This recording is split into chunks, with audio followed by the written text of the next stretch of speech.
Now, back in the good old days, back in the classic traditional days, Hypebeasts kind of came in like one form, and that was to look out for that big red box. If you saw that big red box, you knew what time it was, you know what type of person you were dealing with, and there was nothing bad about that. But you in your mind you could see the hoodies, you can see the lines, you can see people just battling to get into that tiny store in downtown Manhattan in Soho. Now, when you think of that person, it's very easy to spot them. But today, the new Hypebeast is distinguished. Yeah, they're harder to spot. They're harder to, harder to make who they are. I guess the closest thing to like a Hypebeast that's similar to like the Supreme days are maybe people who may like wear chrome hearts, but I don't think it's the same thing, because chrome hearts is so less accessible than Supreme was.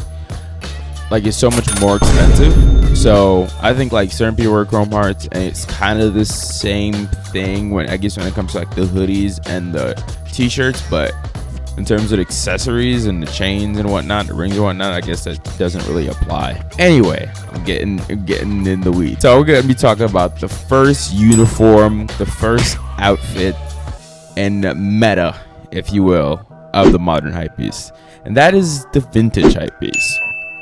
Right? This person is categorized by probably the colors beige, olive, and this person is, probably the best type of Hypebeast, if you will. Maybe I'm saying that because I'm one of them. I don't know, man. I don't know. I'm biased. My visions are colored. Just saying. So, this person, you would say that they're a collector of, the older things, the like vintage furniture and cafes and teas, and everything is a little boring but a little interesting at the same time. This person is categorized by wearing brands such as, let's say, Como de Gazelle, Capital, Visvim, things that are basically in Americana. And then they're also gonna wear a lot of vintage pieces, usually more tasteful vintage pieces. Nothing like, I'm not talking about like, vintage graphic tees or anything like that, but get the picture in your head of who I'm talking about. They wear a lot of Birkenstock mules. They wear Adidas Sambas. This person is trendy, but at the same time very adult. They like Wasley chairs and all things boring. But under that expression of just this boring exterior lies someone that is probably a little quirkier than you might expect. A little weird, if you will. Weird. And I do think with the three metas, this meta has the largest variance of characters, because you can meet people in this meta that are like borderline NPCs, extremely boring, and like not really looking for much. Probably have like a finance job or something like that, or in software, and they're actually just boring as but like not everybody. Then you get like just wackier people in it too, and you get all sorts of ages. You get younger people, you get older people, but they're always very like young old men. It's kind of the vibe they go for. But sometimes they can be fun, other times they're probably just boring. Lame. It's so fun. It's got that drip on them, They love Jound and they hate you. That's kind of who this person is. And maybe they just got over liking Aime Dore, but that's a story for another day. Now the second meta. This person, this is an X-Man. You know what I'm talking. You know who you are. I can hear the piano. Oh man, King Vamp himself has ushered in a new era a new era of these young, these devilish, dastardly, even young men are categorized by nothing, no more than that sweet nectar of Balenciaga and Rick Owens. Now, this person used to wear other brands that were part of Archive, like Raf Simons and Demi Meester, but now, and Guidi, I guess, but now that little tiff, that little, whatever the hell you want to call that little thing people were on for a little bit, that's over now.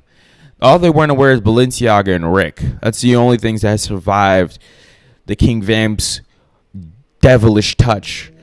And now, what do they wear? All black. You know, they don't wear Miyake Issey or Issey Miyake. You know what I meant.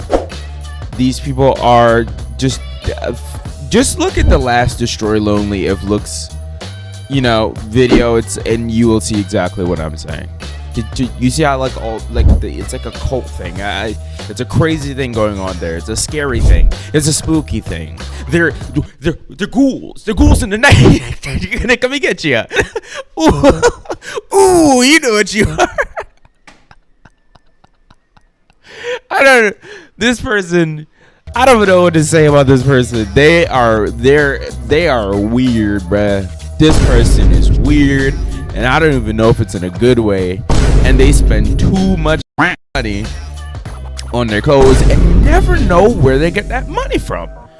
You never know, even if they're models, you're like, models don't make no money. So you're always like, what? How are you getting this stuff? What did Uzi give you, like a Balenciaga gift card or something? Is there like a club that I'm not aware of or something? Something's going on. Something is going on, but I don't know. They're spooky. They're shifty. They're shifty individuals. Are they scamming women that go to art school? Maybe. I don't know. Something's going on. We gotta get to the bottom of that. And that's the second meta. The second meta is the Balenciaga demons. You gotta be aware of them. Now the third meta is a little bit nuanced. It's a little bit confusing. I'm gonna call these people the Heaven Mark Jacobs boys. Now the thing is, many of them don't really wear Heaven Mark Jacobs, but Heaven Mark Jacobs kind of, puts together this, Y2K, very neon version of society that these youth seem to be occupying. They wear a lot of accessories. They like Stussy and like vintage diesel. It's a lot going on there, and I think that's what encapsulates this meta. They have a lot going on, a lot of colors, throwing some, Bape era stuff. They're just wacky and tacky. I don't even really know how to describe it otherwise. There are a lot of women mostly occupying this meta, and it's kind of like Depop core, I guess. But what's very interesting about these people, a lot of them make their own things. They have a lot, everyone kind of has their own custom pieces and their own brands and their own jewelry brands. So it's a lot of flavor going on in this meta. This person under all of this random wacky tacky clothes are pretty, I don't want to say normal, but, and I don't want to insult them by saying this, but they're usually not that deep. That was harsh, but accurate. They're probably the most surface level of all three metas. And there's nothing wrong with that. I think they go out there, and Bowery and wait for people to come up to them and tell them what fit they got on. And then they just like, it's all my own stuff. And that's great. That's pretty cool. Don't know what else to really say about these people.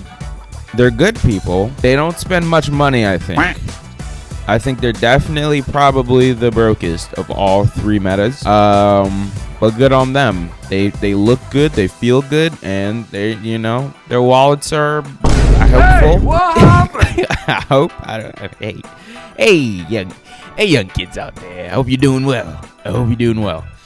Now, those are the three metas. We got the at the top. We got the vintage boy, the beige man. We got the second meta. We got the Balenci boy in the all black. And then at the third, we got the Heaven Mark Jacobs with the neon. Now, the fourth honorary group kind of stands on their own, and they don't really offer much, but they love one man and one brand. That is the Kiko Kostatinov Steppers. These people are vile, evil people who claim to like silly, funky patterns, but all they want to do is ridicule. They want to look you in your eyes and gain their sense of superiority. They want to look at you and go, "You scum." They don't like you, bro. They don't.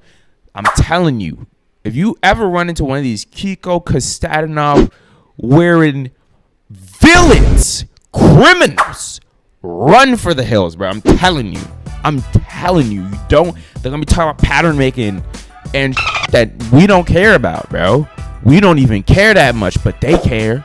And you have to run. You gotta get out of there.